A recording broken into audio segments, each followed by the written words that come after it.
I stood by the grill flipping burgers with the kind of precision only boredom allows.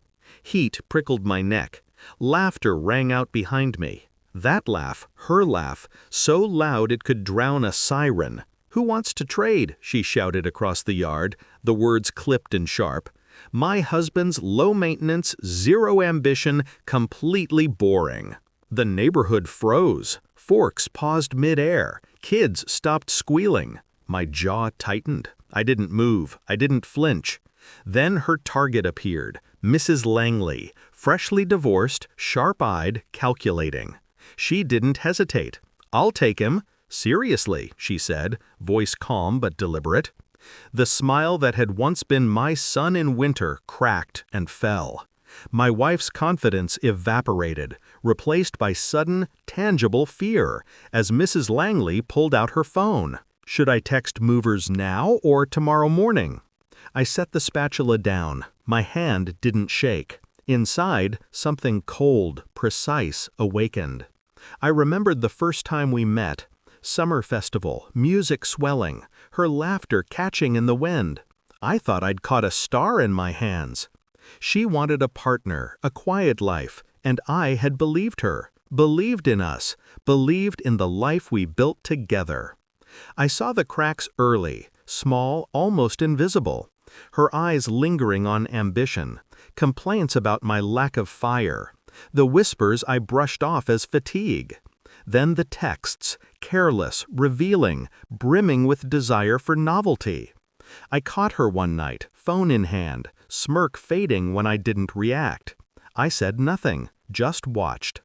Every betrayal noted, catalogued. Heartbreak is useless if wielded blindly. I didn't cry, I didn't yell, I planned. It started subtly.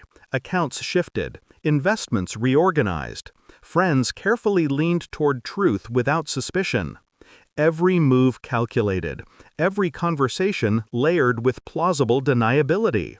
The law, finances, society, they were my instruments. I didn't need anger to fuel me, I had strategy.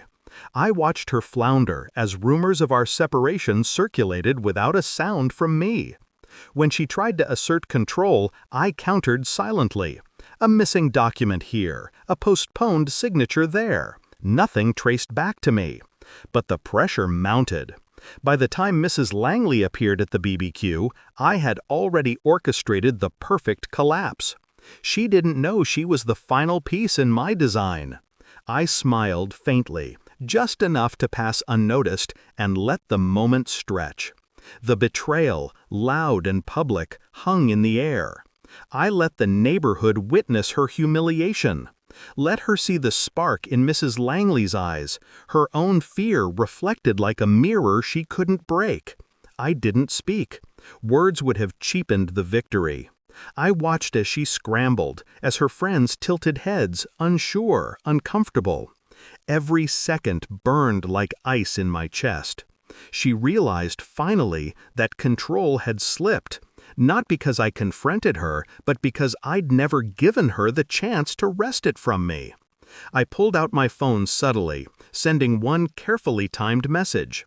A legal confirmation, a final adjustment to the assets she thought were hers.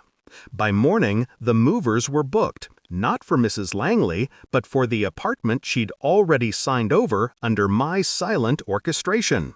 She blanked, frozen, lips parted, fumbling for words that would never matter. Her plan to humiliate me had detonated on herself. I didn't gloat. I didn't need to. Watching her face, the way confidence crumbled into panic, was enough. And in that silent victory, I realized something profound. I didn't just survive betrayal, I became its master. I didn't need her to fall for me again. I needed her to fall because she had underestimated me. The sun dipped low. Shadows stretched across the lawn. I inhaled, steady, controlled, watching her back shrink with each step, and I knew this was the last time she ever underestimated me. The BBQ continued around us, laughter echoing, oblivious.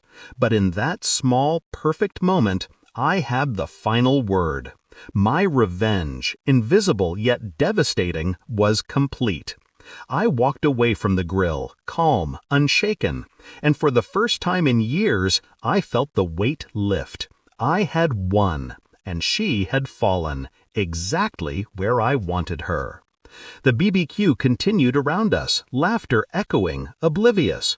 But in that small, perfect moment, I had the final word. My revenge, invisible yet devastating, was complete. I walked away from the grill, calm, unshaken, and for the first time in years, I felt the weight lift. I had won, and she had fallen, exactly where I wanted her. The sun dipped low. Shadows stretched across the lawn. I inhaled, steady, controlled, watching her back shrink with each step. And I knew this was the last time she ever underestimated me. The BBQ continued around us, laughter echoing, oblivious. But in that small, perfect moment, I had the final word. My revenge, invisible yet devastating, was complete. I walked away from the grill, calm, unshaken, and for the first time in years, I felt the weight lift. I had won, and she had fallen, exactly where I wanted her.